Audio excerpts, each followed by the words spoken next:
Kung meron man po na lalong dapat magsaya sa pagkapanganak sa ating Panginoong Hesukristo, ay ang mga tao po na makikinabang dun sa gagawin niyang pagliligtas. Kaya tanungin po natin ng Biblia, sino po ba ang pinatutunayan ng banal na kasulatan na ililigtas ng Panginoong Hesukristo? Pakinggan po ninyo dito po sa Efeso 5:23. Ganito ang pahayag ng Biblia.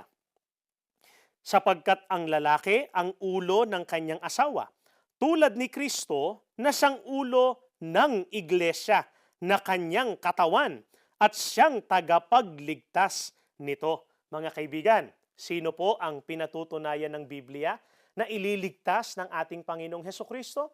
Ayon po sa ating binasa, ang kanyang katawan na siyang iglesia. Bakit po ang iglesia ang ililigtas ng Panginoong Hesukristo?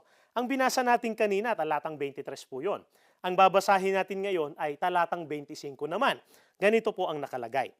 Mga lalaki, ibigin ninyo ang inyong asawa gaya ng pag-ibig ni Kristo sa iglesia. Inihandog niya ang kanyang buhay para rito. Napansin po ba ninyo, mga kaibigan? Ang iglesia po ang pinaghandugan ng ating Panginoong Hesukristo ng kanyang buhay. Ano po katumbas nun? Ang iglesia ang tinubos po ng ating Panginoong Hesukristo. Aling iglesia po kaya? Ang katawan ng Panginoong Hesukristo na kanyang tinubos. Pakinggan po ninyo at babasahin natin ang nakatala. Dito naman po sa Gawa 20:28 mula po sa isang English na translation. Ang translation po ni Ginoong Lamsa. Ganito po ang ating mababasa, mga kaibigan. Take it therefore to yourselves and to all the flock, over which the Holy Spirit has appointed you overseers, to feed the church of Christ, which He has purchased with His blood.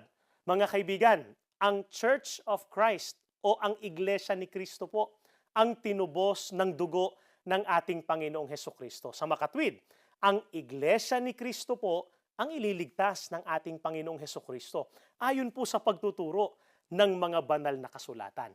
Yan nga po ang dahilan, mga kaibigan. Kaya kami po na mga kaanib sa Iglesia ni Kristo ay talagang nagpupuri sa atin pong Panginoong Diyos at lubos po naming ikinagagalak ang kapanganakan ng Panginoong Hesukristo dahil siya po ang tagapagligtas at ang ililigtas po niya ay ang kanyang katawan na walang iba kundi ang Iglesia ni Kristo.